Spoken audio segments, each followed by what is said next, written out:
1인 가구가 늘어나고 인구 이동도 가속화되면서 주택도 소유하는 개념에서 소비하는 개념으로 바뀌고 있습니다. 광주전남연구원은 이런 주거 환경 변화에 맞춘 새로운 주택 정책을 제안했는데요. 나강렬 광주전남연구원 책임연구위원 모시고 자세한 이야기 나눠보도록 하겠습니다. 어서 나오십시오. 예, 안녕하십니까. 네. 광주전남연구원에서 제안한 주택 정책 어떤 것이 있을까요? 이번에 우리 연구원에서 제안한 주거 정책은 주택의 가치 전환, 즉 투자보다는 소비 가치가 중시되는 트렌드에 조금 대응을 해보자 이런 고민에서 시작을 했고요.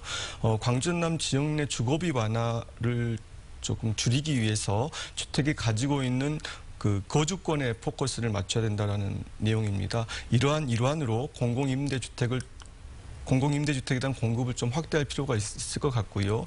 주택시장에서 비교적 약자로 대별되는 고령층, 젊은 계층에 대응하는 실버주택이랄지 청년 지원주택에 관심을 가져야 된다는 것이 주요 골자라고 말씀드릴 수가 있겠습니다. 네, 그런 제안을 하게 된 이유는 무엇인가요? 제가 이러한 주제에 관심을 갖게 된 이유는요. 앞으로 주택의 기능과 가치가 변화될 가능성이 높게 예측되기 때문입니다. 과거 압축 성장 시대와는 다르게 주택의 수요는 전반적으로 감소할 가능성이 높습니다. 인구 감소랄지 저성장이랄지 또 1인 단독 가구가 증가한다라는 그런 주택 패러다임으로 변화하게 될 가능성이 높다라는 것이지요.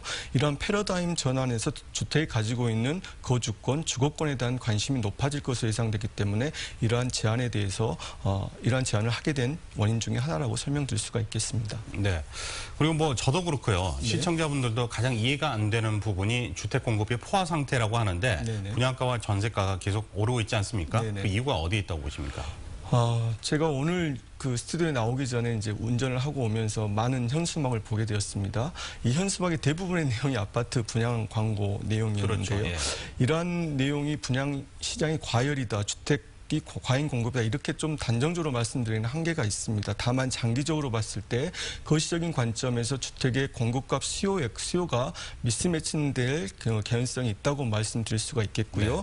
특히 전월세 시장에서 광주 시장이 가지고 있는 좀 독특한 차별성이 좀 있습니다.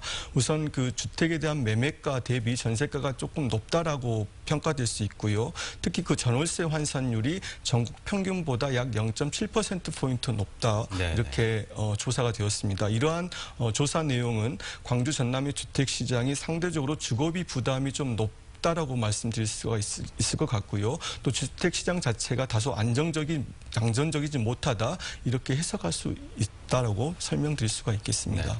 네, 새 정부의 주택 정책도 공공임대주택을 확대하는 방향으로 나아가고 있는데요. 네. 이때 지방정부의 역할도 중요할 것 같은데 어떻습니까? 네, 앵커께서 지적하신 대로 공공임대주택의 확대 정책은 문재인 정부의 주요 관심사 중에 하나입니다. 이러한 내용들이 도시재생 뉴딜 사업으로 아마 정책으로 이루어지게 될 것 같은데요. 네. 저층 주거지 재생을 통해서 공공임대주택을 확대하는 정책은 도시재생 뉴딜 사업 중에서도 핵심 내용이라고 볼 수가 있겠습니다. 이러한 관점에서 지방정부도 중앙정부와 보조를 맞춰서 정책의 기조에 대응을 해야 되겠고요. 이러한 내용을 통해서 우리 지역정부, 지방정부가 국비를 확보할 수 있는 중요한 전략 포인트로 삼아야 된다고 설명을 드릴 수가 있겠습니다. 또한 이러한 것들을 뒷받침하기 위해서 주택과 주거의 정책에 대한 행정 서비스도 과거 개발과 공급에서 벗어나서 지역민의 거주권을 안정시키는 쪽에 관심을 가져야 될 필요가 있겠다라고 말씀드릴 수가 있겠습니다. 네, 오늘 말씀 잘 들었습니다. 나와 주셔서 고맙습니다. 네, 감사합니다.